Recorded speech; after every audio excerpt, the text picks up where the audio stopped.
دو یا تین مسلمان بھی کہیں اکٹھے ہو جائیں یا سفر پر نکلیں تو ایک کو اپنا امیر بنا لیتے ہیں اور پھر اسی کے حکم پر چلتے ہیں۔ ان کا سارا لشکر کا امیر بھی ہوتا ہے اور امام بھی۔ انہوں نے یہ بھی بتایا کہ ان کا رسول صلی اللہ علیہ وآلہ وسلم بھی اپنے ساتھیوں سے مشورہ کر کے فیصلہ کیا کرتے تھے۔ اب ان کا خلیفہ ایک ہے جس کا ہر حکم بصر و چشم مانا جاتا ہے، لیکن خلیفہ بھی مشورے کے بغیر کوئی حکم نہیں جاری کرتا۔ کسی خلیفہ کی، کسی امیر کی اور کسی سپہ سالار کی بیوی یا بیٹی یا بیٹا کوئی حکم نہیں دے سکتے۔ اگر وہ کوئی جرم کر بیٹھیں گے تو انہیں بھی ویسی ہی سزا ملے گی جیسی ایک عام اور ادنیٰ مرد یا عورت کو دی جاتی ہے۔ شہنشاہ معظم، اب اپنے ہاں دیکھیں، شاہی خاندان کے افراد کی تعداد دیکھیں۔ ہمارے لیے کوئی ایسا حکم نہیں کہ ہم ان میں سے کسی کا کوئی بھی حکم نہ مانیں۔ اگر میں ان میں سے کسی کا کوئی حکم نہیں مانوں گا تو وہ مجھے اسی قید خانے کی کال کوٹری میں بند کر دے گا جس کا آج میں داروغہ ہوں۔ یہ بھی ذہن میں رکھیں کہ آپ نے شہزادی کے ساتھ نکل جانے والے قیدی کو مہمان کی حیثیت سے رکھنے کا حکم دیا تھا۔ اسے شہزادی شارینہ اپنے ساتھ لے جانے کے لیے آئی تھی اور کہا کہ شاہی ہرکل نے اسے طلب کیا ہے، تو میں اس حکم کی خلاف ورزی نہیں کر سکتا تھا۔ باقی تینوں مسلمان قیدیوں کی یہ سہولتیں ختم کر دو، ہرکل نے کہا۔ انہیں تہہ خانے کی کوٹریوں میں بند کر دو، انہیں گل سڑ کر مرنے دو۔ ہرکل نے یہ حکم ایسے لہجے میں دیا جیسے نیند میں بول رہا ہو۔ یہ شک بھی ہوتا تھا جیسے اس نے داروغہ کی پوری بات سنی ہی نہ ہو۔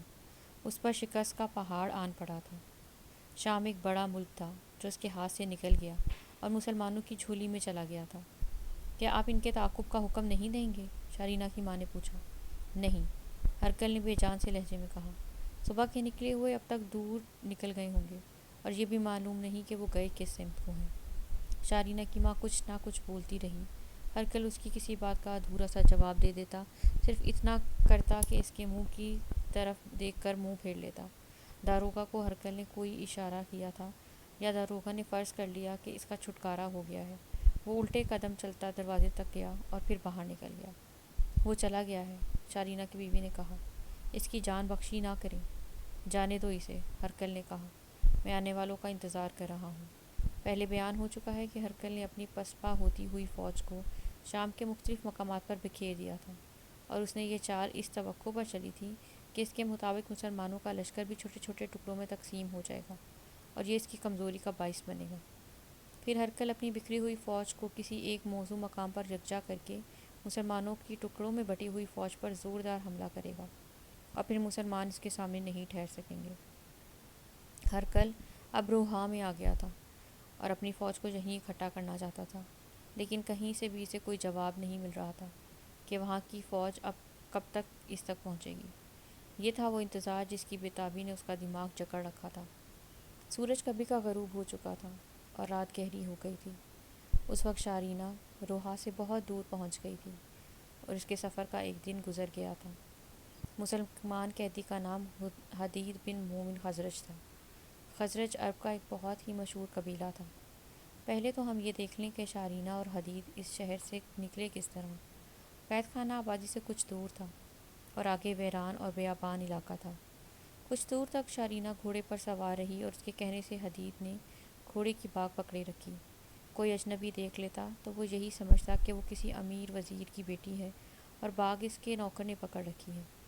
حدید نے راستے میں بھی شارینہ سے پوچھا کہ وہ کہاں جا رہے ہیں۔ شارینہ نے اسے کہا تھا کہ وہ خاموشی سے اس کے ساتھ چلتا رہے۔ حدید پر کسی قسم کا خوف اور خدشہ طاری نہیں تھا۔ وہ بڑا خوبرو جوان تھا اور اس کے جسم میں طاقت بھی تھی اور پھرتی بھی۔ قید خانے سے کچھ ہی دور گئے ہوں گے کہ وہ دونوں دنیا کی نظروں سے اوجھل ہو گئے۔ سطح مرتفع علاقہ شروع ہو گیا تھا۔ چھوٹے بڑے نشیب تھے اور کہیں کہیں زمین اوپر کو ابھری ہوئی تھی اور اس سے آگے باقاعدہ ٹیکریاں آ گئیں۔ درخت بھی تھے اور جھاڑیاں بھی۔ وہاں کوئی باقاعدہ راستہ نہیں تھا، کوئی پگ ڈنڈی نہیں تھی اور صرف صاف پتہ چلتا تھا کہ ادھر سے مسافر کم ہی گزرتے ہیں۔ ذرا اور آگے گئے تو ایک آدمی نظر آیا جس کے ساتھ ایک گھوڑا کھڑا تھا۔ اس آدمی نے گھوڑے کی باگ پکڑ رکھی تھی۔ شارینہ نے اس کے قریب جا کر گھوڑا روک لیا۔ وہ کوئی ادھیڑ عمر آدمی تھا۔ شارینہ اپنے گھوڑے سے اتر رہی تھی اور وہ گھوڑے کو اور قریب لے آیا۔ تم اس گھوڑے پر سوار ہو جاؤ، شارینہ نے حدید سے کہا۔ حدید کے لیے یہ سمجھنا کوئی مشکل نہیں تھا کہ یہ وہی گھوڑا تھا جس کے متعلق شارینہ نے قید خانے میں سے نکل کر کہا تھا کہ آگے چل کر الگ گھوڑا مل جائے گا۔ یہ ادھیڑ عمر آدمی یقیناً شارینہ کا ملازم تھا۔ حدید اس گھوڑے پر سوار ہو گیا۔ حدید نے سوار ہو کر شارینہ کی طرف دیکھا۔ شارینہ ابھی اپنے گھوڑے پر سوار نہیں ہوئی تھی۔ ادھیڑ عمر آدمی اس کی تعظیم میں اتنا جھک گیا تھا کہ رکوع کی حالت میں چلا گیا۔ شارینہ آخری شہزادی تھی اور یہ شخص اس کا نوکر یا سائس تھا۔ اس کے علاوہ اس نوکر کو توقع ہوگی کہ شہزادی اس کو انعام دے گی۔ شارینہ شہزادی نے اسے انعام یہ دیا کہ وہ ابھی رکوع سے اٹھا نہیں تھا کہ شارینہ نے بڑی تیزی سے اپنے کپڑوں کے اندر ہاتھ ڈال کر خنجر نکالا اور خنجر بلند کر کے بڑی زور سے خنجر اس آدمی کی پیٹھ میں گھونپ دیا۔ اس سے پہلے کہ یہ آدمی سیدھا ہوتا، شارینہ نے اس کی پیٹھ سے خنجر نکال کر ایسا ہی ایک اور بار اس کی مقام پر کیا۔ پیٹھ کا یہ وہ مقام تھا جہاں دل ہوتا ہے۔ وہ بدقسمت آدمی سیدھا ہو ہی نہ سکا اور ایک پہلو پر زمین پر گر پڑا۔ شارینہ اس کے پاس کھڑی دیکھتی رہی۔ موت نے اپنا کام بڑی تیزی سے مکمل کر لیا۔ شارینہ نے خون آلود خنجر لاش پر جھک کر اس کے کپڑوں پر صاف کیا اور نیام میں ڈال دیا۔ اس آدمی نے کمر کے ساتھ چمڑے کی پیٹی سے تلوار باندھ رکھی تھی۔ شارینہ نے پیٹی کھول کر تلوار اور پیٹی کھینچی اور پھر حدید کو دے کر کہا، یہ اپنی کمر سے باندھ لے، اب تم نہتے نہیں رہو گے۔ شارینہ نے سنجیدگی سے کہا، میرے پاس تو خنجر ہے۔ اسے کس گناہ کی سزا دی؟ حدید نے پوچھا۔ یہاں رکنا مناسب نہیں، شارینہ نے کہا، ابھی ہم خطرے میں ہیں۔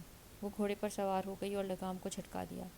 گھوڑا چل پڑا تو وہ بولی، یہ شخص ہمارے لیے بہت بڑا خطرہ بن سکتا تھا۔ یہ محل کا نوکر تھا، یہاں سے دوڑتا جاتا اور میری ماں کی خوشنودی اور انعام حاصل کرنے کے لیے اسے بتا دیتا کہ میں ایک آدمی کے ساتھ فلاں طرف نکل گئی ہوں۔ ماں فوراً ہمارے تعاقب میں گھڑ سوار بھیج دیتی۔ میرا کسی نے کیا بگاڑ لینا تھا، تم قتل کر دیے جاتے۔ یہ تو بتا دو تم ہو کون؟ حدید نے پوچھا۔ تمہیں میرا نام مجھ سے پوچھے بغیر معلوم ہے، اپنا نام ہی بتا دو۔ یہ بھی یقیناً پوچھنا چاہوں گا کہ مجھے لے جا کہاں رہی ہوں۔ میرا نام شارینہ ہے، شارینہ نے کہا۔ میں شاہ ہرقل کے خاندان کی شہزادی ہوں۔ میری ماں شاہ ہرقل کی بیوی ہے، لیکن میں اس کی بیٹی نہیں، بلکہ اس سے پہلے روم کا بادشاہ فوکاس ہوا کرتا تھا، میں اس کی بیٹی ہوں۔ پوچھتے ہو میں تمہیں کہاں لے جا رہی ہوں؟ تمہیں پہلے بھی کہہ چکی ہوں کہ میں تمہیں نہیں لے جا رہی، بلکہ تمہارے ساتھ جا رہی ہوں۔ ایک بار پھر سن لو، مجھے اپنی فوج میں لے چلو۔ لیکن کیوں؟ حدید نے پوچھا۔ میرے ساتھ تمہارا تعلق کیا ہے؟ کیا میں ایسا شک نہ کروں کہ تم مجھے کسی ایسے مقصد کے لیے کہیں لے جا رہی ہو جو میرے لیے ٹھیک ہی نہیں ہو سکتا؟ تم مرد ہو، تمہارے پاس تلوار ہے، شارینہ نے مسکراتے ہوئے کہا۔ جہاں کہیں خطرہ محسوس کرو گے مجھے وہیں قتل کر دینا۔ اس نے اپنے گھوڑے کو ہلکی سی ایڑ لگا کر کہا، کچھ دور تک گھوڑوں کو دوڑنے دو، آگے ایسا علاقہ آ رہا ہے جہاں گھوڑے ٹھیک طرح دوڑ نہیں سکیں گے، نہ ہی انہیں دوڑانا ہے۔ آگے چل کر بتاؤں گی کہ میں کون ہوں، اور تم پھر مجھے بتانا کہ میں پاگل تو نہیں۔ زمین کچھ اوپر اٹھتی جا رہی تھی، آگے چٹانیں بھی تھیں اور گھاس، پودوں اور درختوں سے لدی ہوئی خوبصورت ٹیکریاں بھی تھیں۔ کچھ آگے جا کر شارینہ نے گھوڑا روک لیا اور پیچھے دیکھا۔ حدید نے بھی گھوڑا روک کر پیچھے دیکھا۔ درختوں کے اوپر سے روہا کا قلعہ بند شہر نظر آ رہا تھا۔ وہ اس شہر سے دور نکل آئے تھے۔ دور افق تک دیکھو، شارینہ نے جذباتی سے لہجے میں کہا، کتنا خوبصورت علاقہ ہے۔ اب یہ علاقہ تمہارا ہے۔ روم کی شہنشاہی نکل گئی ہے۔ روم کے بادشاہ اور مجھ جیسی شہزادیاں ماضی کا قصہ بن گئے ہیں۔ کیا مجھے سمجھنے کی کوشش کرو گے حدید؟ تم مجھے روم کے شاہی خاندان کی شہزادی سمجھتے ہو، لیکن مجھے شاہ ہرقل کی فتح کی اتنی خوشی نہیں ہوئی جتنی اس کی پسپائی سے ہو رہی ہے۔ چلو، زیادہ رکنا ٹھیک نہیں۔ انہوں نے گھوڑے موڑے اور اپنے سفر پر چل دیے، لیکن ابھی دونوں کو معلوم نہیں تھا کہ ان کی منزل کہاں ہے۔ اب تم میرے رہنما ہو، شارینہ نے کہا۔ یہ اندازہ کر لو کہ تم کہاں سے پکڑے گئے تھے اور تمہاری فوج کہاں گئی ہوگی۔ اب مجھے اپنی ملکیت سمجھو، قیدی سمجھو یا ہم سفر۔ میری زندگی کا سفر تمہارے ساتھ گزرے گا۔ وہ اب چٹانوں اور اونچی نیچی ٹیکریوں کے علاقے میں داخل ہو چکے تھے۔ وہاں کوئی سیدھا راستہ نہیں تھا۔ حدید ویسے ہی اندازے پر جا رہا تھا۔ محل میں لوگ مجھے اچھی نظروں سے نہیں دیکھتے، شارینہ نے اپنی بات شروع کی۔ بعض مجھے کم عقل کہتے ہیں اور مجھے پاگل کہنے والے بھی کچھ کم نہیں۔ وہ ٹھیک کہتے ہیں، میری باتیں اور میری عادتیں ہی کچھ ایسی ہیں۔ میں شہزادی ضرور ہوں، لیکن ان شہزادیوں میں سے نہیں جن کی لوگ کہانیاں سنایا کرتے تھے۔ شاید میرے خون میں کوئی خرابی ہے۔ تم اصل بات سناؤ شارینہ، حدید نے کہا۔ میں تمہیں بتاؤں گا کہ خرابی تمہارے خون میں ہے یا دماغ میں۔ میری ماں کو تم نے نہیں دیکھا، شارینہ نے کہا۔ وہ بہت ہی خوبصورت عورت ہے۔ میں اس کی واحد اولاد ہوں۔